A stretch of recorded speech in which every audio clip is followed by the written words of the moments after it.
YT की माताजी ने फिर से उगला ज़हर। ये वो ज़हर है जो समय समय पे वो उगलती रहती हैं जब भी उनके व्यूज़ कम आते हैं। उधर बहू रानी यानी कि लपिया बता रही है कि जिसने गलत किया है, जो गलत है उसे सज़ा मिल रही है, और जो विक्टिम है यानी कि जिसके साथ गलत हुआ है वो बहुत खुश है। चलिए इन सारी चीज़ों के बारे में बात करेंगे। उधर जो स्वागत हो रहा है एक पेशेंट का घर आने पे, ये सब हम डिस्कस करेंगे आज इस व्लॉग में।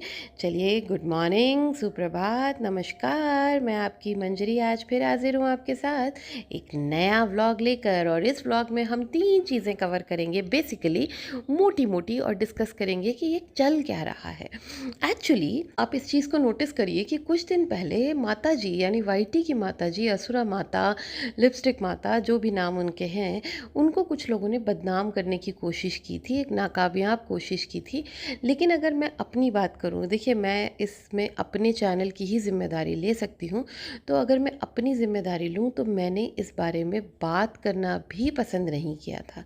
मैंने इस बारे में कोई व्लॉग नहीं बनाया था, क्योंकि इन बातों को अगर हम तवज्जो देंगे ना, इनको मतलब हम रिस्पेक्ट देकर इनके बारे में डिस्कस भी करेंगे, जैसे कि कुछ चैनल वाले बोलते हैं कि हर चीज़ हमारे लिए कंटेंट है तो हम बात करेंगे, तो मैं इसको नहीं मानती। मैं जिन चीज़ों पे बात करनी है उन्हीं पे बात करती हूँ, और बेफिजूल की बातों पे बात नहीं करती हूँ।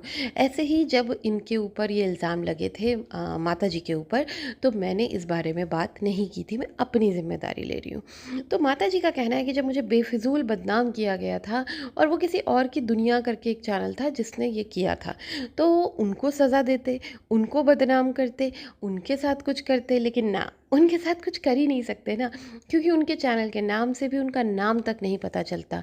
उनके चैनल के नाम से उनके चैनल पर कोई फ़ोटो, कुछ भी रील, कुछ भी नहीं है, तो आप किसी को बदनाम कर ही नहीं सकते उस तरह से। पर माताजी और उनका परिवार ये मानते हैं कि दुनिया में कुछ भी हो उसकी ज़िम्मेदार जगत दीदी है। तो वो जो भी बदनामी माताजी की हो रही थी वाईटी पे, उसकी ज़िम्मेदार जगत दीदी है।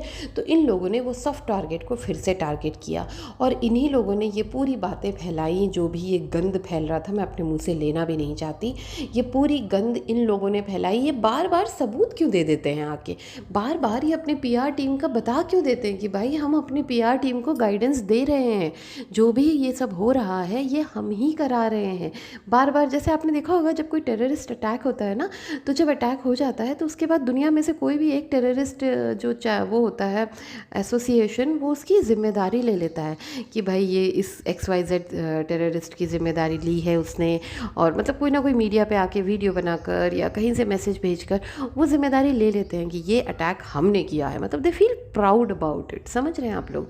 तो यहाँ पर भी इसी तरह से माता जी भी प्राउड फील कर रही हैं कि हमें बदनाम कर रहे थे ना, हम तो जवाब नहीं दिए, हम तो जवाब नहीं दिए।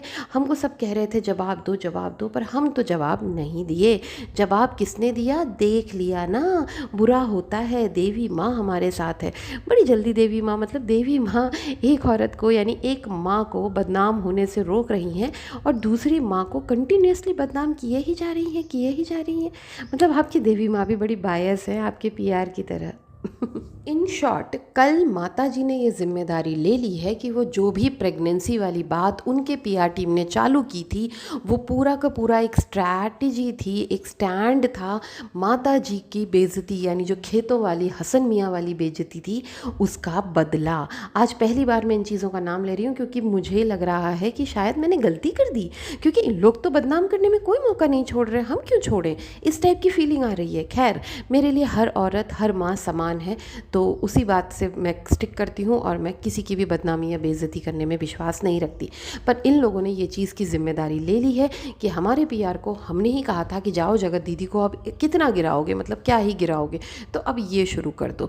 तो ये इनका पैटर्न है, और ये इनकी मतलब तरीके हैं ट्रोलिंग को हैंडल करने का, ये इनका पैटर्न है। ठीक है, आगे उनकी जो बहू रानी है यानी लप्पी जी, वो भी कल रात में लाइव आती हैं, और अपनी सुनी सुनी आँखों से वो ये कह जाती हैं कि मैं बहुत खुश हूँ और मुझे कोई तकलीफ़ नहीं है, मेरे बीच में कोई ना आओ, मैं अपने परिवार में खुश हूँ, और जो भी हो रहा है उनके साथ उनके कर्म हैं, कर्मा वापस आ रहे हैं, उनको जो भी दुख मिल रहा है उन्होंने ऐसा किया है इसीलिए उनको दुख मिल रहा है। तो मुझे समझ नहीं आ रहा कि दुख किसे मिल रहा है। पहले तो लप्पी जी आपको ये समझ समझना पड़ेगा कि दुखी कौन है। पहले आपको इतनी बुद्धि लानी पड़ेगी।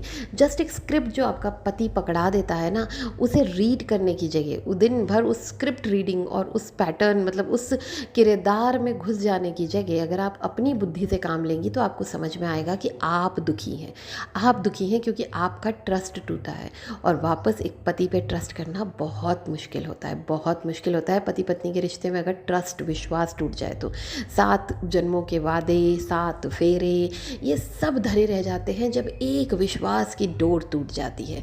और वही विश्वास की डोर आपकी टूट चुकी है और डेली टूटती है, डेली टूटती है। जब से ये 1 लाख रुपए वाले इवेंट की बात आपकी बुद्धि में आई है, आपको लोगों ने समझाया है, जो भी रिएक्शन चैनल वालों से आपने सुना है, जो आप कहती हैं मैं नहीं सुनती हूँ, तब से आपको समझ आया है कि आपका पति तो अभी भी वहीं मुंह मार रहा है। वो बात अलग है कि जगत दीदी ने लात मार दी है। चलिए तो आगे बात करते हैं असुरा की। तो असुरा जी कहती हैं कि मैं सबको वो बद्दुआ देती हैं, मतलब एक तरह से कहती क्या है, बद्दुआ ही देती हैं कि भाई जो तुम लोग कमा रहे हो उससे तुम लोग अपने बच्चों को पढ़ाओगे लिखाओगे तो उन्हें अच्छे संस्कार नहीं दे पाओगे, उन्हें अच्छी एजुकेशन नहीं दे पाओगे, क्योंकि ऐसे रिएक्शन के पैसे से आप क्या ही कर पाओगे, कि गंदा पैसा है और आप अपने बच्चों को नहीं बना पाओगे। तो मैं बस इतना ही पूछना चाहती हूँ कि आपने अपने बच्चों को कौन से पैसों से बनाया था कि एक भी नहीं बन पाया। और ऊपर के 2 का तो ठीक है, वो जो नीचे वाला है सबसे छोटे वाला, उस पर तो लगता है आपने KG1 से लेके जहाँ तक भी उसने पढ़ाई की है वहाँ तक आपने उस पर कोई वैसा वाला पैसा ही यूज़ किया है, 2 नंबर वाला। तभी बिल्कुल भी नहीं बन पाया है आंटी जी, बिल्कुल भी नहीं बन पाया है। इन सब से यही समझ में आ रहा है कि इनके पास कोई कंटेंट नहीं है। ऑपरेशन को इन लोगों ने कंटेंट बनाया, जिसका ऑपरेशन हुआ तुरंत 2 घंटे में ही बेचारा खड़े होकर वीडियोस बनाने लगा, इनकी मैरिज एनिवर्सरी सेलिब्रेट करने लगा। स्विगी से इनके लिए जल्दी से ऑपरेशन थिएटर से निकलते ही केक ऑर्डर करने लगा, क्योंकि बेचारे को डर लगा कि कहीं उसके ऊपर ये कलंक ना लग जाए, कि कहीं इनका 6th रिंग एंगेजमेंट मन नहीं पाया बहन की पति के ऑपरेशन की वजह से, इस तरह के हेडलाइंस ना आ जाएं, इसलिए बेचारे डर के ऑपरेशन में ही उन्होंने केक काट लिया ऑपरेशन के बाद हॉस्पिटल में, और वीडियोस भी बेचारे पेशेंट ने ही बना लिया।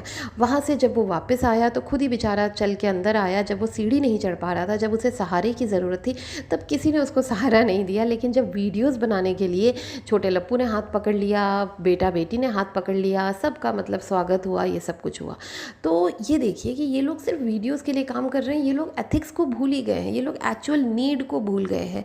ये जो अमा अमा अमा करती रहती हैं नंदरानी, मुझे उनका अमा अमा भी समझ में नहीं आता है, क्योंकि वो सिर्फ दिखावे के लिए करती हैं। उनके ससुराल से कोई नहीं आया, कोई भी नहीं आया। ऐसे तो वो अपने जेठ से पूछे बिना सांस भी नहीं लेती। यहाँ बड़ा सा ऑपरेशन हो गया, फ़ोन कर करके यही मतलब पेशेंट ही फ़ोन कर रहा है कि भाई मेरा ऑपरेशन होने वाला है, पेशेंट ही फ़ोन कर रहा है मेरा ऑपरेशन हो गया है, पेशेंट ही फ़ोन कर करके अपने घर में बता रहा है, पर उनके घर से कोई नहीं आया। ऐसा बताया जा रहा है कि उनके घर में जो बच्चा है वो बीमार है, इसीलिए कोई नहीं आया। पर ठीक है भाई, कोई बात नहीं, हम क्या ही कहें, मायके वाले इतने भरे रहते हैं, वहाँ ससुराल वालों को जगह ही नहीं मिलती है ना। चलिए मैं आप लोगों को एक बात अपने से रिलेटेड बता देती हूँ। मैं एक ट्रिप पे जा रही हूँ 1 हफ्ते के लिए, तो शायद मेरी लाइव्स जो हैं थोड़ा आगे पीछे हो जाएंगी, मतलब एग्जैक्टली सेम 2 बजे या 2:30 बजे नहीं आ पाऊँगी मैं, क्योंकि वो मैं ऑफिस में होती हूँ और मैं लंच टाइम यूज़ करती हूँ, इसलिए वो 2-2:30 बजे का टाइम फिक्स हो गया था। क्योंकि अब मैं ट्रिप में हूँ, मैं भोपाल जा रही हूँ, थोड़े पर्सनल काम भी हैं, थोड़े ऑफिशियल काम भी हैं, तो शायद मुझे एग्जैक्टली 2-2:30 बजे टाइम मिलेगा कि नहीं पता नहीं, बट डेफिनेटली मैं लाइव आने की पूरी कोशिश करूंगी और हम चर्चा जारी रखेंगे।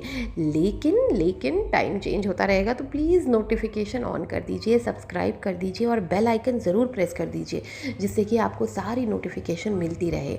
तब तक के लिए टेक केयर, बाय बाय।